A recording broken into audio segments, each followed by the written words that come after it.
Student, today I am going to discuss about a topic electrostatic shielding. Electrostatics यहाँ पर जो use किया जा रहा है वो इलेक्ट्रिक फील्ड से, और शील्डिंग का मतलब होता है यहाँ प्रोटेक्शन से। तो डैट मीन्स इलेक्ट्रिक फील्ड के प्रोटेक्शन से इस शील्डिंग का रिलेशन है। तो सबसे पहले हम जानने का प्रयास करें कि इलेक्ट्रोस्टैटिक शील्डिंग क्या है। डिफिनीशन से पहले थोड़ी सी हम बातों को देख लेते हैं, फिर हम डिफिनीशन पर आते हैं। जैसे यहाँ पर डिफरेंट आपके फिगर्स बने हुए हैं।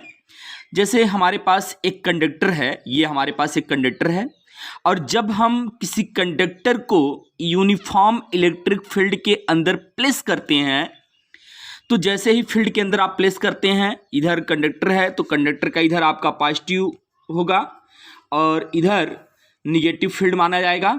तो डैट मीन्स प्लस से माइनस की तरफ हमारी इलेक्ट्रिक फील्ड इंटेंसिटी निकलती है। तो ये जो आपकी ब्लू लाइंस हैं ये हमारे पास इलेक्ट्रिक फील्ड इंटेंसिटी की लाइंस हैं।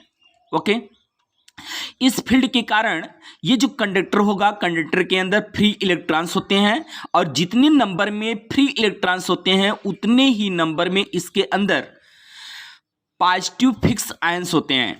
तो डैट मीन्स जैसे ही हम इस कंडक्टर को यूनिफॉर्म इलेक्ट्रिक फील्ड के अंदर प्लेस करते हैं, ड्यू टू इंडक्शन मेथड के कारण जो फ्री इलेक्ट्रॉन्स होते हैं वो इस साइड में मूव करने लगते हैं। डैट मीन्स कंडक्टर के एक साइड में free electrons as a negative charge place हो जाएगा, और दूसरा जो साइड होगा इसका वो पॉजिटिव आयंस एज ए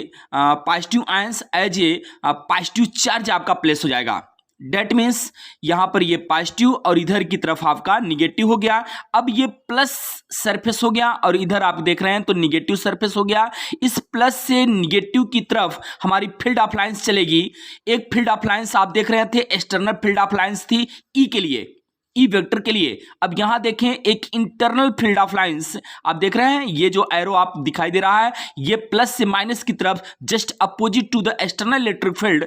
तो ये आपकी एरो लाइंस हैं, और ये एरो लाइंस आपकी जो एक्सटर्नल फील्ड है उसके जस्ट अपोजिट हैं। इस प्रकार से जो एक्सटर्नल फील्ड है वो इलेक्ट्रिक फील्ड अपोजिशन कर रही है, इसलिए एक्सटर्नल फील्ड यहां पर प्रेजेंट नहीं हो गया। डैट मीन्स हम कहना ये चाह रहे हैं इस कंडक्टर के अंदर कोई भी इलेक्ट्रिक फील्ड नहीं होगी। That means equal to how much, zero. कैसे इक्वल टू जीरो हुआ, आपने देखा कैसे हुआ कि ये एक्सटर्नल फील्ड था एक, और इस प्लस और माइनस सरफेस चार्ज के कारण एक इंटरनल फील्ड हुआ। ये internal field just opposite to the external field, so there were no electric field. आप कह सकते हैं इलेक्ट्रिक फील्ड इसके अंदर वैनिश कर गया। ओके, एक ये तो कंडक्टर था। दूसरा ये ऐसा कंडक्टर था जो चार्ज नहीं था, सिर्फ हम कंडक्टर को एक्सटर्नल इलेक्ट्रिक फील्ड में रखे हैं। अब हम अगर इसी कंडक्टर को अगर हम चार्ज करते हैं, तो अगर हम चार्ज करते हैं तो आपको पता है कि जो भी चार्ज दिया जाएगा इसके सरफेस पर डिस्ट्रीब्यूट हो जाएगा। ये आप देख रहे हैं ये चार्ज है, वो किसी भी शेप का हो सकता है, किसी भी साइज का हो सकता है। ये हमारे पास कंडक्टर है और इस कंडक्टर को मैंने चार्ज दे दिया है और प्लस चार्ज दिया है, और ये चार्ज इसके सरफेस पर यूनिफॉर्मली डिस्ट्रीब्यूटेड हो गए। आपको पता है कि चार्ज कंडक्टर की ये प्रॉपर्टीज होती है कि जो फील्ड ऑफ लाइंस होगी इसके सरफेस के नॉर्मल या सरफेस के परपेंडिकुलर ये बनेगी। तो डैट मीन्स ये आपकी जो लाइंस आप देख रहे हैं ये इसके सरफेस के नॉर्मल लाइंस हैं। दिया गया चार्ज सब इसके सरफेस पर यूनिफॉर्मली डिस्ट्रीब्यूटेड है।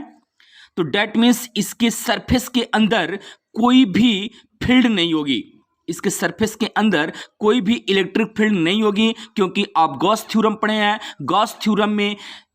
गॉस थ्योरम में जब अंदर आप कोई चार्ज नहीं पाते हैं तो वहां पर फील्ड की वैल्यू क्या हो जाती है, जीरो हो जाती है। दैट मीन्स इसके अंदर फील्ड जीरो होगी। तो दोनों केस में आप देख रहे हैं कि अगर हमारा कंडक्टर एक्सटर्नल इलेक्ट्रिक फील्ड के अंदर रखा जाता है तो भी इसके अंदर कोई फील्ड नहीं होती है। अगर वो चार्ज कंडक्टर है तब भी इसके अंदर कोई फील्ड नहीं होती है। ओके स्टूडेंट, तो डैट मीन्स यहां देखें कि इलेक्ट्रिक फील्ड नहीं है। इसके बाहर इलेक्ट्रिक फील्ड है, तो डेट मीन्स ये इस बात को हम क्या कर सकते हैं, ये एक प्रकार से इलेक्ट्रिक फील्ड का प्रोटेक्शन कर रहा है।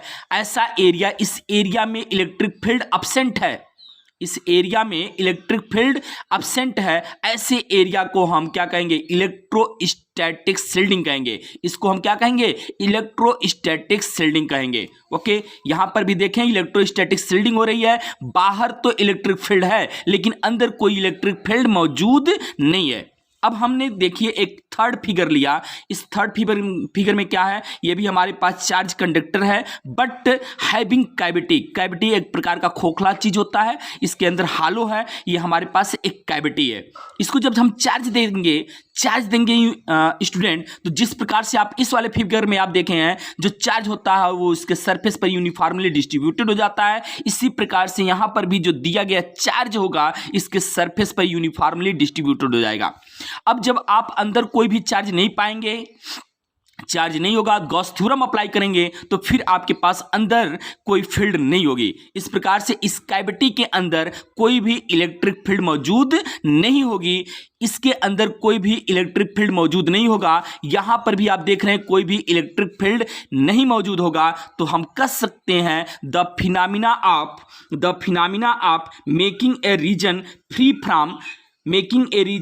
From electric field is known as electrostatic shielding. The phenomena of making a region free from किससे, free from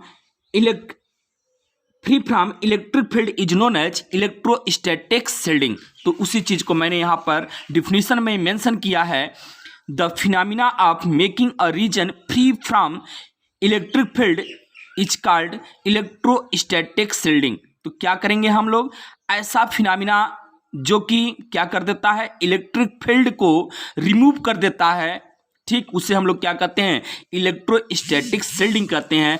ऐसे फिनोमिना को हम इलेक्ट्रोस्टैटिक शील्डिंग कहते हैं। डेट मीन्स इसके बाहर तो इलेक्ट्रिक फील्ड है लेकिन अंदर इलेक्ट्रिक फील्ड मौजूद नहीं है। इसके बाहर तो इलेक्ट्रिक फील्ड है बट इसके इनसाइड में कहीं पर भी इलेक्ट्रिक फील्ड नहीं है। यहाँ इनसाइड कोई इलेक्ट्रिक फील्ड नहीं है।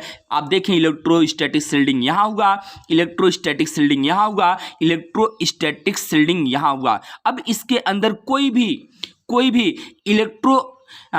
भी इलेक्ट्रिक डिवाइस आप प्लेस कर देते हैं, जो सेंसिटिव डिवाइस हो इसके अंदर अगर आप प्लेस कर देते हैं तो क्या उसके ऊपर एक्सटर्नल इलेक्ट्रिक फील्ड का कोई इफेक्ट पड़ेगा? नो, इसके अंदर कोई भी इफेक्ट नहीं पड़ने वाला है। तो डेट मीन्स ये एक प्रकार से अवॉइड हो जाएगा कि कोई भी ऑपरेटर्स अगर हम इसके अंदर पुट करते हैं तो उसके ऊपर एक्सटर्नल इलेक्ट्रिक फील्ड का कोई इफेक्ट नहीं पड़ेगा। इसका हम एप्लीकेशन देखेंगे। तो डेट मीन्स हम देखें एप्लीकेशन ऑफ इलेक्ट्रोस्टैटिक शील्डिंग। आप देख रहे हैं एप्लीकेशन ऑफ इलेक्ट्रोस्टैटिक शील्डिंग। तो पहला एप्लीकेशन हम देखते हैं स्टूडेंट क्या है, during the lightning thunder storm.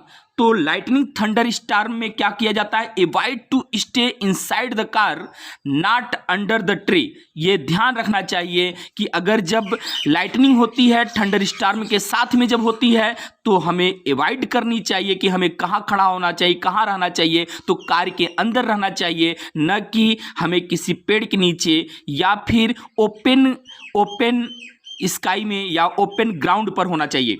तो हमें ओपन ग्राउंड पर नहीं रहने की ज़रूरत है, हमें किसी पेड़ के नीचे रहने की ज़रूरत नहीं है। अगर हम ऐसा है कि हमारे पास कार मौजूद है तो हम कार के अंदर बैठ जाना हमारे लिए सेफ्टी होगा, हमारे लिए बेटर होगा। क्यों ऐसा किया जा रहा है, क्योंकि कार आपका एक मेटल से बना हुआ है, उसका जो सरफेस है आउट मेटेलिक बॉडी होती है और ये मेटेलिक बॉडी जब बाहर हो जाती है, पूरी ये कार की मेटेलिक बॉडी है, जो चार्ज होगा ये इसके सरफेस पर डिस्ट्रीब्यूट हो जाएगा, अंदर कोई भी इलेक्ट्रिक फील्ड मौजूद नहीं होगी और इस प्रकार से इसके अंदर बैठा हुआ जो भी पैसेंजर होगा वो सेफ्टी से बच जाएगा। तो उसी चीज को यहाँ पर कहा गया है, outer metallic body of the car act as a electrostatic shield from the lightning. ठीक है।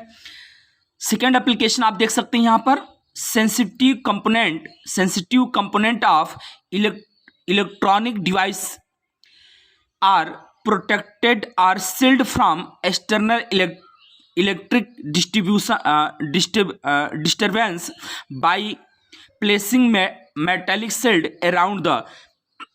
डेट मीन्स हम क्या कर सकते हैं, जैसे मान लीजिए हमारे पास कोई सेंसिटिव डिवाइस है तो उसको हम एक मेटेलिक बॉक्स के अंदर हम अगर सेंसिटिव डिवाइस को हम प्लेस कर देते हैं तो डेट मीन्स ये जो भी होगा इफेक्ट इसका वो बाहर की तरफ होगा, इसके अंदर कोई इफेक्ट नहीं होगा स्टूडेंट। Okay, thanks.